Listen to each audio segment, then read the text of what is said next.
मेरे लिए लड़की देखने कब जाओगी माँ? मेरे सारे दोस्तों की शादी हो गई, सबके बच्चे भी हैं, बस मैं ही रह गया। हाँ, आज जा रहे हैं हम तुम्हारे लिए लड़की देखने, तैयार हो जाओ तुम भी। फिर बंटी और उसकी माँ दोनों लड़की देखने चले जाते हैं। बंटी चिड़िया को देखता है तो देखता ही रह जाता है। चिड़िया थी भी बहुत खूबसूरत। माँ, मैं शादी करूंगा तो इसी चिड़िया से करूंगा, ना मुझे कुछ पूछना है और ना ही कोई बात करनी है। ये चिड़िया तो बहुत खूबसूरत है। बस फिर क्या था, धूमधाम से बंटी की शादी टुनटुनी से हो जाती है। बंटी कबूतर तो चिड़िया को देख देख के ही खुश हो रहा था, लेकिन अगले दिन जब टुनटुनी की आवाज सब घर वाले सुनते हैं तो दंग रह जाते हैं, क्योंकि आप खुद ही सुन लीजिए।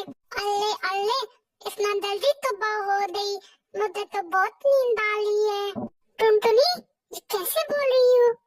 तुम ठीक तो हो ना? बिल्कुल बिल्कुल, मैं तो बिल्कुल ठीक हूँ। मुझे क्या होना है? बंटी को समझते देर नहीं लगती कि जिस टुनटुनी की चू चू वो सुनना चाहता था वो तो तोतली निकली। अब क्या था, बंटी सर पकड़कर बैठ जाता है, तभी उसकी माँ वहाँ आ जाती है।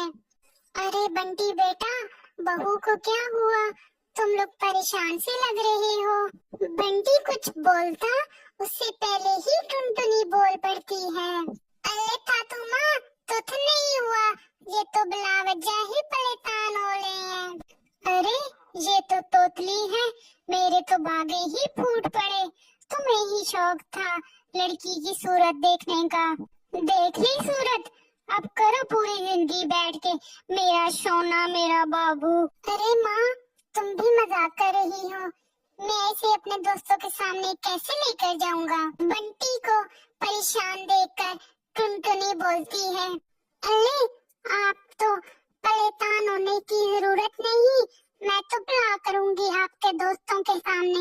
मेरे पापा भी मेरे तो तुपलाने को बोलते थे। बंटी और उसकी माँ को टुनटुनी का ये आइडिया अच्छा लगता है। अगले दिन बंटी और टुनटुनी बंटी के दोस्त के घर जाते हैं। बंटी टुनटुनी को समझा के लाता है कि वहाँ पे जाके चुप रहे, इसलिए टुनटुनी कुछ नहीं बोलती। बंटी के दोस्त की बीवी उससे नाम पूछती है। बंटी बोल पड़ता है, टुनटुनी। टुनटुनी नाम है भाभी इसका। अब दोस्त के घर कोई भी टुनटुनी से सवाल करता, जवाब बंटी देता। उसे डर था कि कहीं टुनटुनी अपने तोतलेपन का पोल न खोल दे और उसकी बेइज्जती न हो जाए। अरे बंटी भैया, क्या बात है, जब से आपकी बीवी आई है उसने तो कुछ भी नहीं बोला, कहीं गूंगी तो नहीं है? अरे नहीं नहीं भाभी, टुनटुनी नाम है इसका, भला टुनटुनी भी गूंगी हो सकती है?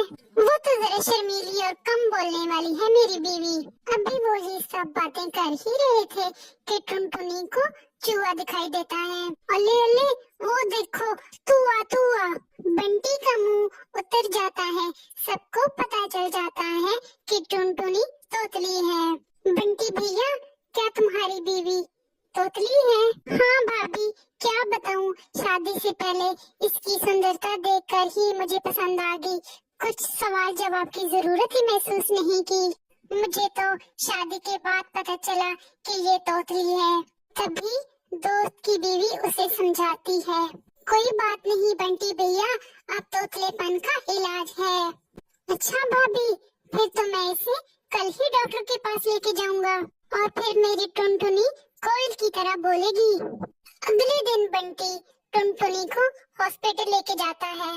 डॉक्टर टुनटुनी का इलाज करता है और टुनटुनी ठीक हो जाती है। कुछ ही महीनों में टुनटुनी बिल्कुल ठीक हो जाती है। बंटी जी, आपका बहुत शुक्रिया, आपकी वजह से मेरा तोतलापन खत्म हो गया, अब मैं अच्छे से बोल पा रही हूँ। फिर वो तीनों एक साथ खुशी खुशी रहते हैं। प्यारे दोस्तों, इस कहानी से हमें ये सीख मिलती है कि अगर किसी में नुक्स हो तो उसका इलाज करवाया जाता है, ना कि उसको घर से बाहर फेंक दिया जाता है। اگر آپ کو ہماری کہانی پسند آئی ہے تو ہمارے چینل کو سبسکرائب کر دیں، لائک کر دیں اور شیئر کر دیں، اور کمنٹ میں ضرور بتائیں آپ کو ہماری کہانی کیسی لگی۔